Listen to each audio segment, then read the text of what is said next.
Hi guys, welcome to my YouTube channel health education guider VK पे आपका स्वागत है। आज मैं एक ऐसी आशा के बारे में बात करूंगा जो अपने स्वास्थ्य और परिवार से ज़्यादा काम पर ध्यान देती है। कोल्हापुर आशा एसोसिएट की उदास कहानी।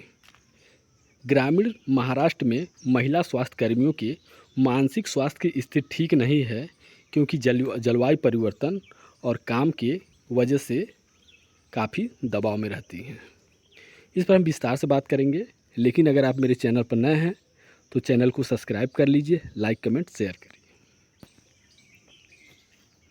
यह वो समय था जब महाराष्ट्र के कोल्हापुर ज़िले में आने वाला उनका गांव अर्जुनवाड़ा से पहले ही कोरोना महामारी जैसी एक आपदा से शुरू हो गया था और शुभांगी की जमात में गांव में कोरोना वायरस से जुड़े सभी लोगों के मोबाइल नंबर, उनका पता, परिवार के अन्य सदस्यों का विवरण, उनका मेडिकल इतिहास, स्वास्थ्य रिकॉर्ड आदि को बड़ी सफाई के साथ दर्ज कर रही थी। जब तक वह मधुमेह के कारण पैदा हुए मानसिक तनाव से उभरे ग्रामीण, तब तक वह 2020 में कोरोना राहत कार्यक्रम में काम करने लगी और जब वो महामारी चरम पर थी तब भी वह जुलाई 21 में बाढ़ से प्रभावित लोगों की मदद करने के लिए वापस आ गई थी। शुभांगी का कहना है कि एक ही समय में बाढ़ और कोरोना महामारी को झेलना एक ऐसी आपदा थी जिसकी हम कल्पना भी नहीं कर सकते। अप्रैल 22 में उन्हें निमोनिया और एनीमिया, मध्यम स्तर का बुखार हो गया था। वह कहती हैं, मैं 8 दिनों से बुखार जैसा महसूस कर रही थी, लेकिन काम के सिलसिले में मैं इन कठिनाइयों को अनदेखा करती रही। उनका हीमोग्लोबिन 7.9 तक गिर गया, जो महिलाओं के लिए आदर्श स्तर 12 से 16 ग्राम प्रति डेसीलीटर रक्त होना चाहिए और उन्हें अस्पताल में भर्ती कराया गया। लगातार इलाज के बावजूद शुभांगी की हीमोग्लोबिन लेवल कम ही रहता है।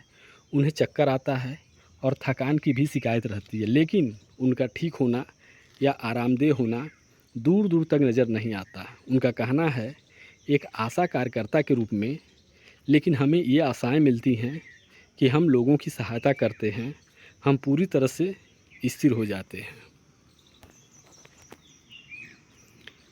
आप देख सकते हैं, आशा कार्यकर्ता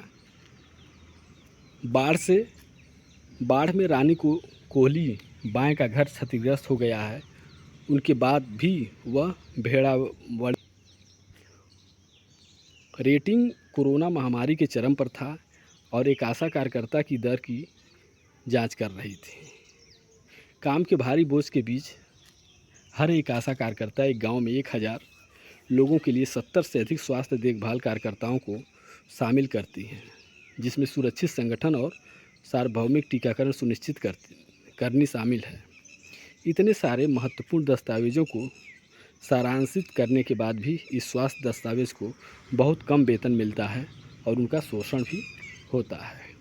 तो आपने देखा कि एक आशा कोल्हापुर की जो शुभांगी देवी हैं, वह बीमार रहती हैं लेकिन फिर भी काम करती हैं, प्राकृतिक आपदा को झेलते हुए भी अपना काम करती हैं, लेकिन फिर भी उच्च स्तर पर इनकी बातें नहीं सुनी जाती हैं और कम वेतन भी दिया जाता है।